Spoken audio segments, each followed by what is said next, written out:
매우 부유한 가정에서 태어난 한 청년이 있었습니다.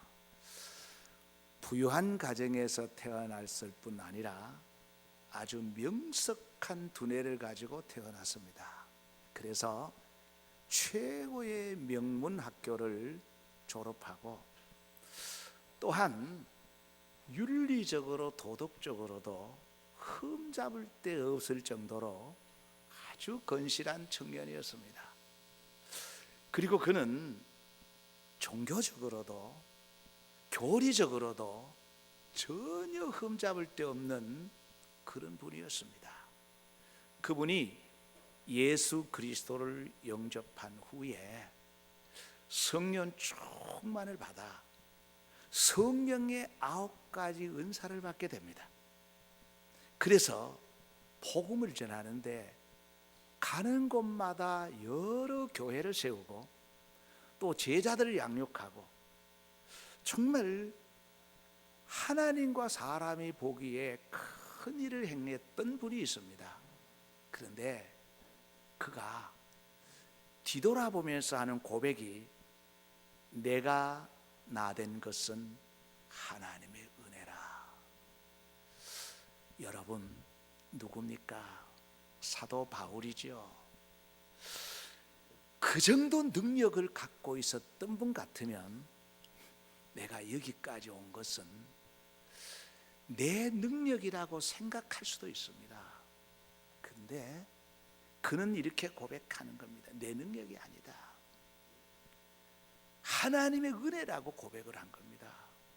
우리는 부유한 가정에서 태어나지도 못했고요, 그렇게 머리가 명석한 두뇌를 가지고 태어나지도 못했고, 또한 윤리적으로 도덕적으로도 또한 신앙적으로도 그렇게 자랑할 만한 것이 없습니다. 그럼에도 불구하고 하나님께서 여기까지 우리를 인도해 주시고 살려주신 것은 하나님의 은혜라고 밖에 말할 수가 없습니다. 하나님의 은혜 아니면 오늘의 우리는 여기에 있을 수가 없습니다.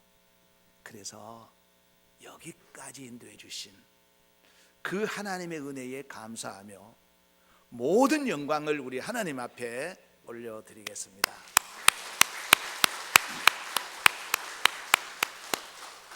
오늘 우리가 읽은 시편 말씀은 하나님의 주권, 하나님의 그 권위, 모든 복은 하나님으로부터 나온다는 거예요. 하나님에게 있다는 겁니다. 그리고 우리 이제 신약의 고린도서의 말씀은 예수 생명, 그 영원한 생명, 예수만이 길이요 진리요 생명이다. 그 예수 생명에 대한 말씀을 기록하면서 감사함으로 은혜를 더하게 되고 하나님께 영광을 돌리게 된다 하는 그런 말씀으로 기록이 되어 있습니다. 그래서 오늘의 말씀의 제목은 감사로 말미암아. 여러분, 지난 주일에 추수감사주일을 왜 지내야 되는가 하는 말씀은 이미 드렸습니다. 왜 드려야 되느냐 하면 모세가 우리에게 전해주시는 그 하나님의 약속의 말씀은 영원하기 때문입니다. 일시적인 한 민족에게 국한된 말씀이 아니에요. 주님 오실 때까지 영원한 말씀이기 때문에 우리는 추수감사절을 지키는 겁니다. 또 하나는 뭐냐? 신앙 고백은 계속되어야 됩니다. 여기까지 우리의 모든 필요를 채워주시고 도와주시고 인도해 주신 그 하나님의 은혜를 잊지 말고 감사의 고백이 계속되어야 된다는 겁니다. 그리고 또 하나는 과거를 돌아보면서 과거를 교훈으로 삼고 그 현재에 감사하며 미래를 준비하라 하는 것이 이 진정한 추수감사절의 의미가 있다 하는 말씀을 드렸습니다. 그래서 오늘은 이 추수감사절은 정말로 감사의 날인데, 감사로 말미암아 여러분, 행복이라는 것은 소유에 있는 것이 아니라 감사에 있다고 그랬지요. 행복은 이 소유에 정비례하는 것이 아니라 감사에 정비례하는 겁니다. 얼마나 내가 감사하느냐에 따라서 그 행복의 척도가 달라지는 거예요. 그런데 우리는 원망과 불평은 하기 쉽고 감사는 하기 어려워요. 지금 이 시대에 우리는 한 번도 경험하지 못한 시대를 살아가고 있으면서 세상을 보고 사람을 볼 때에 원망과 불평할 만합니다. 충분한 이유 있습니다.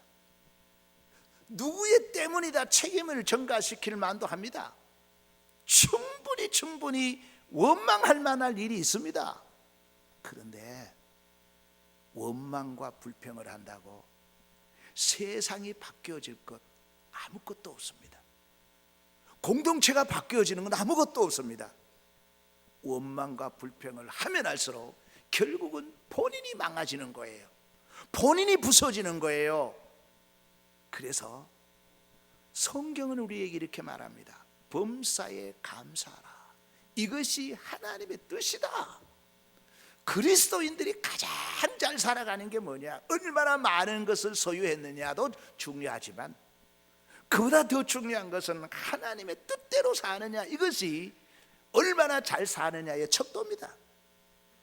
그런데 하나님의 뜻은 범사에 감사하라 그랬는데 왜 우리는 감사하지 못하고 살아갈까요? 왜 감사하지 못해서 인생이 망가지고 불행의 늪으로 빠지면서 왜 행복한 삶을 살지 못할까? 성경은 분명히 범사에 감사하라, 이것이 하나님의 뜻이다. 세상 사람들이 감사할 수 있는 것을 감사한다면 그 누구나 할 수 있는 거예요. 그거는 악한 자도 할 수가 있는 겁니다. 근데 성경은 그렇게 말하지 않습니다. 범사에 감사하라. 감사하지 못한 이유를 알면 감사하게 됩니다. 첫 번째입니다. 여러분, 과거의 발목이 잡히면 감사할 수가 없습니다. 하나님께서 노세에게 뭐라 그랬습니까? 소돔과 고모라를 멸할 때에 뒤돌아보지 마라. 뒤돌아보지 마라. 과거의 발목을 잡히지 마라. 그런데 노세 아내가 뒤돌아보다가 결국은 소금 기둥이 되고 말았지 않습니까? 이스라엘 백성들이 그 애굽에서 60만이 나왔는데 왜 그들은 여호수아와 갈렙 외에 다 광야에서 왜 다 죽었겠어요? 감사가 없었다는 거예요. 원망과 불평을 했다는 거예요. 원망과 불평을 했던 그 이유가 있습니다. 그것은 뒤돌아봤기 때문에 그렇습니다.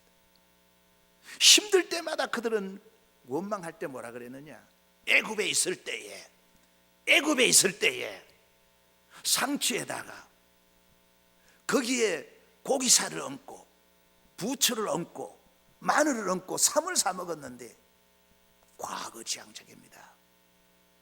애굽에 장지가 없어서 우리를 이끌었느냐? 한번 뒤돌아보는 거예요. 여러분, 과거 지향적일 때 원망과 불평이 나오게 되는 거예요. 그래서 여러분, 이 과거라는 거요, 얼마나 무서운지 모릅니다.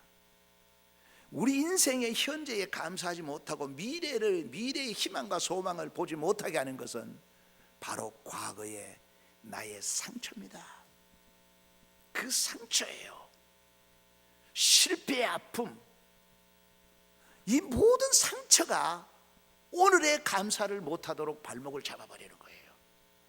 그래서 여러분, 실수하지 않는 사람 누가 있습니까?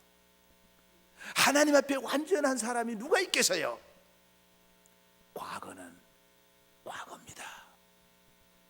과거에 육두벼슬을 했던, 과거에 남편이 5명 있었던, 그건 현재 아무 문제가 안 되는 겁니다. 근데 그것이 현재의 나의 발목을 잡아버린단 말이에요. 여러분 요즘 다니엘 기도에 들어보셨죠? 정말 인생이 불행의 늪으로 계속 빠지는 것은 과거의 발목이 잡히는 거예요. 과거는 과거입니다.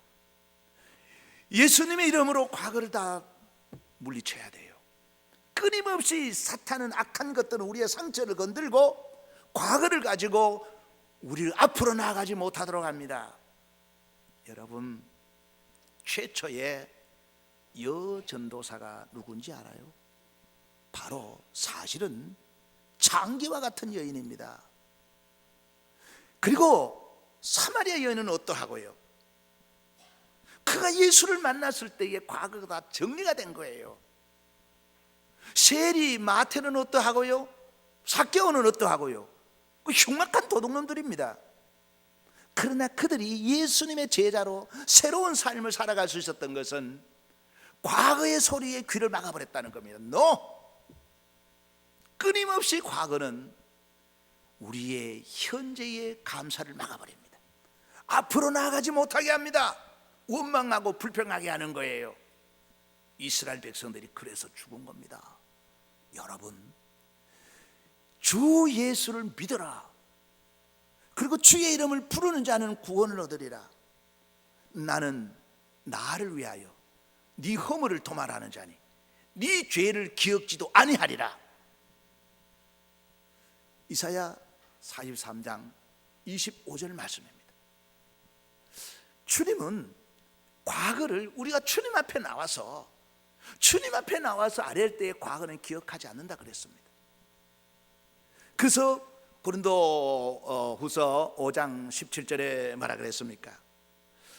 그런즉 이전 것은 지나갔으니 그런즉 누구든지 그리스도 안에 있으면 새로운 피조물이라.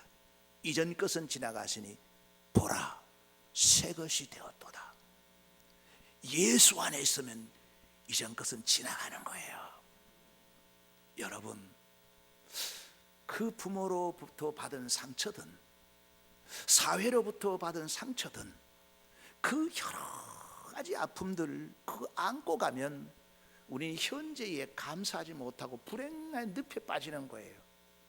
그래서 이제는 과거를 뒤돌아보지 마시고 또 과거에서 탈출하셔야 됩니다.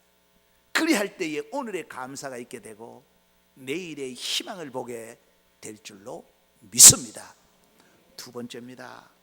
두 번째는 비교하면은 감사가 없어져요. 비교하면은 원망이 나오게 되고요, 불평이 나오게 되는 거예요. 비교하게 되면요, 죄를 짓게 되는 겁니다. 아담에게는 가인과 아벨이라는 두 아들이 있었어요. 왜 가인이 살인자가 되었겠습니까? 왜 유리방황하는 자가 되었겠어요? 동생과 비교했습니다. 뿐만 아닙니다. 이삭에겐 두 아들이 있었지요. 에서와 야곱입니다. 하나님이 또 아버지가 야곱을 더 사랑하는 것처럼 보였습니다. 그럴 수 있습니다. 그 하나님의 주권입니다. 비교했습니다. 결국은 비교 때문에 야곱은 하나님의 선민 이스라엘의 조상이 됐고 에서는 에돔의 이방인의 조상으로 전락되고 말았던 거예요. 여러분, 비교라는 게 이런 겁니다. 그 요셉의 12 형제들, 왜 그 형제들이 요셉에게 절하고 굴복하고 요셉에게 빌부터 살게 되었겠습니까? 비교했기 때문에 그렇습니다. 여러분, 우리 인생을 망가뜨리는 것은 비교하면 그렇게 되는 겁니다.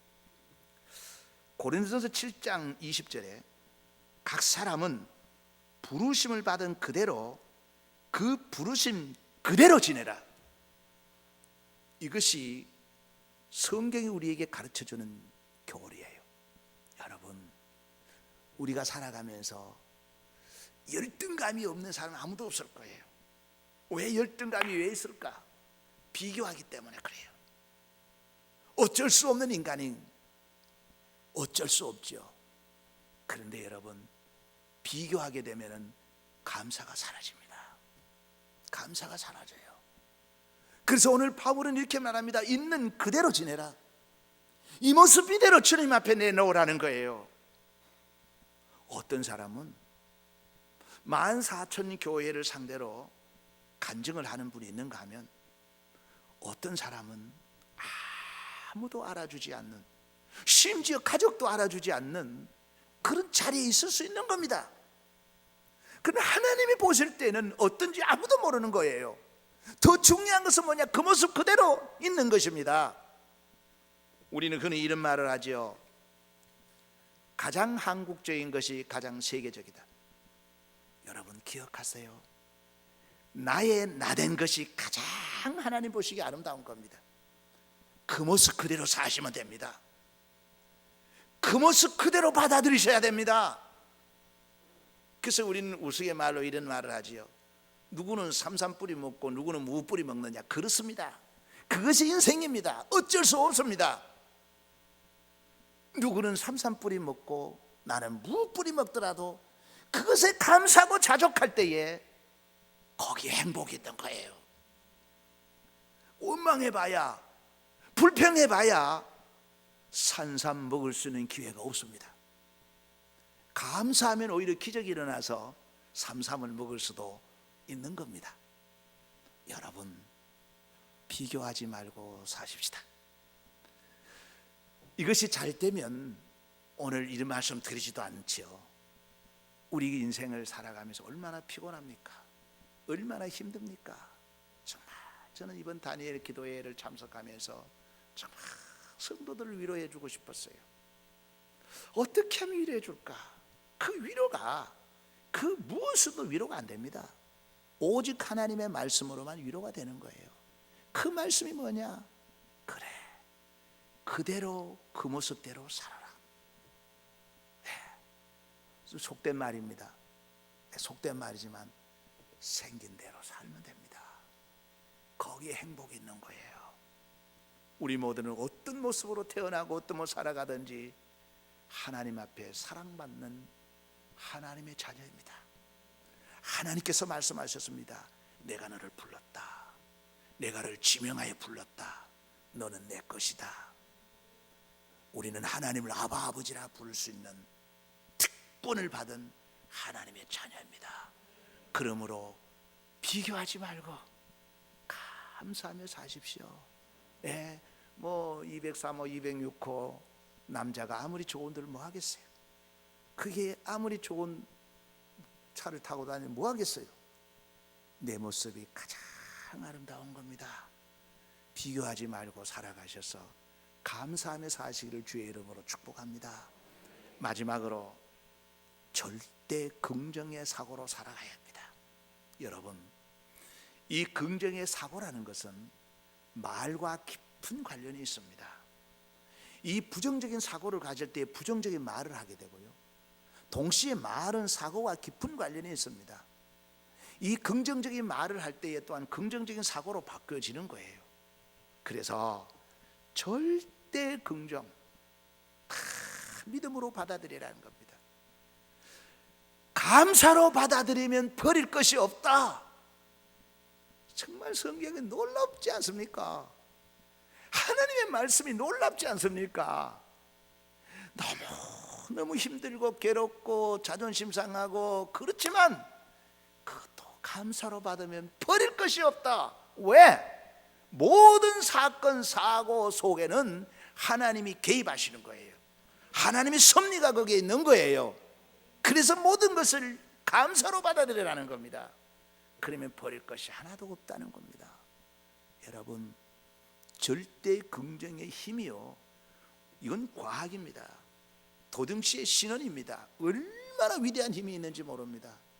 그래서 사도 바울은 로마서 8장 28절에 하나님을 사랑하는 자, 곧 그 뜻대로 부르심을 입은 자들에게는 모든 것이 합력하여 선을 이루느니라. 맞으면서도 죄인으로 붙들려 가면서도 아멘 하고 행복하게 사는 겁니다. 왜? 절대 긍정의 사고라는 거예요. 절대 긍정의 사고. 여러분, 긍정의 사고를 갖지 않으면 다 원망과 불평입니다. 원망과 불평은 결국은 본인을 망가뜨리는 거예요. 그래서 요셉은 긍정적인 사람이었잖아요.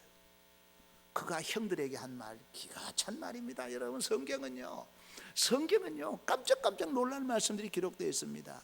요셉이 뭐라 그랬습니까? 당신들이 나를 해치려 하였으나 하나님은 그것을 선으로 바꾸어 좋은 것으로 바꾸어 주셨다. 할렐루야. 이것이 절대적인 긍정이에요. 여러분, 부정적인 생각을 한다고 해서 세상이 바뀌어질 게 없습니다. 하나도 변하는 게 없어요. 오히려 더 망가지는 겁니다. 긍정의 마인드로 살자는 거예요. 이것이 성경의 사상입니다. 예수님께서도 말씀하셨죠. 할 수 있거든. 무슨 말이냐? 믿는 자에게 능치 못할 일이 없다. 우리는 지금 이 상황을 볼 때에 도저히 받아들일 수 없는 그런 상황임에도 불구하고 긍정으로 받아들이면 감사가 나오는 거예요. 감사가 나오면 기적이 일어나는 겁니다. 거기에 바로 하나님이 복을 주시는 거예요. 그 여호와를 경외하는 것이에요. 그렇게 될 때에 은혜가 더해지며 하나님이 영광 받으실 줄로 믿습니다. 사랑하는 성도 여러분, 인생을 살아가는 게 그리 호락호락한 것 아닙니다. 만만한 것 아닙니다. 우리는 한 가정을 꾸려가는 것만 해도 얼마나 힘드는지 모릅니다. 동시에 자기 자신을 지키기에도 너무너무 힘이 드는 겁니다. 이때에 우리는 기억해야 될 것이 있습니다. 감사로 말미암아 이 모든 것을 극복하고 하나님의 은혜가 더해지며 하나님께 영광을 돌린다는 것을 기억하시고, 이제는 과거는 과거입니다. 과거는 과거예요. 더 이상 과거에 발목이 잡히지 말고, 그리고 현재의 삶에 비교하지 말고 절대 긍정이라는 것은 하나님의 주권을 믿는 거예요. 하나님의 능력을 믿는 거예요. 이 절대 긍정적인 믿음으로 감사하며 나아가셔서 여러분의 인생에 날마다 하나님의 은혜가 더해가고 하나님의 영광이 나타나기를 주의 이름으로 축복합니다. 아버지, 추수감사주의를 맞이해서 감사로 말미암아 은혜가 더해지고 하나님이 영광 받으신다는 말씀을 함께 나누었습니다. 아버지, 어떤 이유에서든지 간에 범사에 감사하라는 이 말씀 꼭 기억하고 감사로 나아가게 하여 주옵소서. 예수님의 이름으로 기도하옵나이다. 아멘.